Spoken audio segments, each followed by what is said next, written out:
नमस्कार, आप देख रहे हैं भारतवर्ष 17 और मैं हूं आपके साथ ज्योतिका। आइए रुक करते हैं फटाफट खबरों की ओर। बहुजन समाज पार्टी की राष्ट्रीय अध्यक्ष मायावती ने कहा कि काशीराम की शिक्षा व उत्तराधिकारी होने के नाते उनके पदचिन्हों पर चलते हुए मैं अपनी आखिरी सांस तक हर कुर्बानी देकर पार्टी मूवमेंट को आगे बढ़ाने का संघर्ष जारी रखूंगी ताकि बहुजन समाज के लोग राजनीतिक गुलामी व सामाजिक लाचारी के जीवन से मुक्त होकर अपने पैरों पर खड़े हो सके। महाकुंभ में अभी तक 50 करोड़ से ज्यादा लोग स्नान कर चुके हैं, लेकिन अभी तक महाकुंभ में किसी तरह की कोई बीमारी फैलने का कोई संकेत नहीं है। यह आंकड़ा अमेरिका और रूस की संयुक्त आबादी से भी ज्यादा है। देश के विज्ञान मंत्री ने इसका श्रेय परमाणु प्रौद्योगिकी के चमत्कार को दिया है। केंद्रीय विज्ञान मंत्री डॉक्टर जितेंद्र सिंह ने कहा कि 50 करोड़ से अधिक श्रद्धालु पहले ही महाकुंभ में आ चुके हैं और फिर भी स्वच्छता संबंधी किसी दिक्कत या महामारी के खतरे का कोई संकेत नहीं है। उन्होंने रविवार को संगम में स्नान किया है। कांग्रेस सांसद प्रमोद तिवारी का कहना है कि क्या अश्विनी वैष्णव रेल मंत्री हैं या डी रेल मंत्री। उनके कार्यकाल में जितनी दुर्घटनाएं हुई हैं उतनी पहले कभी नहीं हुई। लाल बहादुर शास्त्री को याद करते हुए नैतिकता के आधार पर कांग्रेस पार्टी रेल मंत्री के इस्तीफे की मांग कर रही है। जुमदार कहते हैं कि रेल मंत्रालय जांच कर रहा है कि क्या यह फर्जी खबर फैलाई गई थी। क्या खबर फर्जी फैलाई गई थी? सीधे सीधे एक्सेप्ट कर रहा है रेल मंत्रालय, रेल के अधिकारी, कि जब ये इस प्लेटफॉर्म पे थी संभवतः 14 पे या 16 पे, तो दूसरे प्लेटफॉर्म की सूचना जो रेलवे का प्रसारण सिस्टम है उससे आई कि प्रयागराज जाने के लिए एक ट्रेन और लग गई। तो जब उसका अनाउंसमेंट रेलवे से हो रहा है तो फर्जी खबर कहां से हो रही, और वो ट्रेन लगी भी। तो सिर्फ समस्या एक है कि आपको मालूम होना चाहिए था कि दूसरे प्लेटफॉर्म पे भी लगी है, स्पेशल है, जिसमें बगैर रिजर्वेशन के भी लोग जा सकते हैं, तो भगदड़ मचेगी। वो एंटीसिपेट नहीं कर पाया और आपने एक दूसरे पे गिराते हुए, चढ़ते हुए, मरते हुए लोग निकल गए। नतीजा हुआ सरकारी रूप से 18 यात्रियों की मौत हुई जो कुंभ मेले में जा रहे थे। मेरा सिर्फ इतना कहना है, कुछ नैतिकता भी है, या मौजूदा मंत्री रेल मंत्री की जगह डिरेल मंत्री हो गए हैं। हर जितने एक्सीडेंट इनके समय में हुए किसी दूसरे में नहीं। इसीलिए कांग्रेस ने मांग रखी है कि नैतिकता के नाते लाल बहादुर शास्त्री को याद करते हुए, party with A difference Bhajpa claim करते हुए, नैतिकता के आधार पर इस्तीफा हमने इसलिए मांगा है और उस पर हम कायम।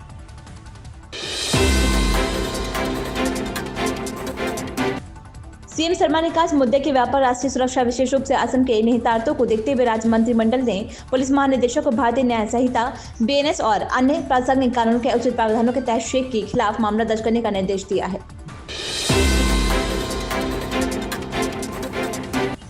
दिल्ली भूकंप के लिहाज से बेहद संवेदनशील है और ये सिस्मिक जोन 4 के अंतर्गत आती है। इस जोन के इलाकों में भूकंप का खतरा ज्यादा रहता है। दिल्ली आपदा प्रबंधन अधिकारी के अनुसार इस जोन में तेज भूकंप आने का खतरा रहता है और इन भूकंपों की तीव्रता 5 से 6 मैग्नीट्यूड हो सकती है।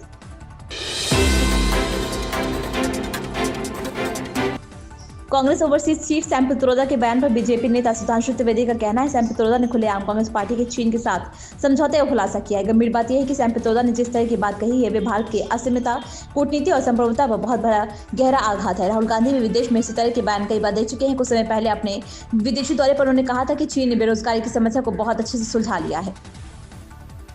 परंतु गंभीर बात यह है कि जिस प्रकार की बात सैम पित्रोदा जी ने कही है वो भारत की अस्मिता, भारत की कूटनीति और भारत की संप्रभुता पर बहुत गहरा आघात है।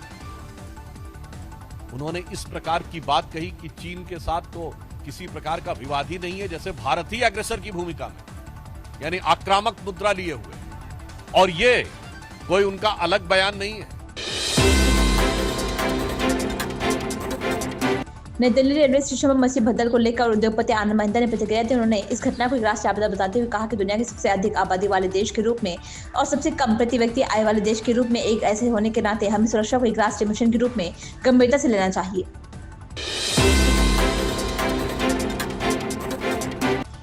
भूकंप के मामले में प्रधानमंत्री नरेंद्र मोदी ने भी ट्वीट किया। उन्होंने लिखा कि दिल्ली और आसपास के इलाकों में भूकंप के झटके महसूस किए गए। सभी से शांत रहने, धैर्य बरतने और सुरक्षा सावधानी का पालन करने की अपील की जाती है। इसके साथ ही संभावित झटकों के प्रति भी सतर्क रहने की जरूरत है। अधिकारी स्थिति पर कड़ी नजर बनाए हुए हैं।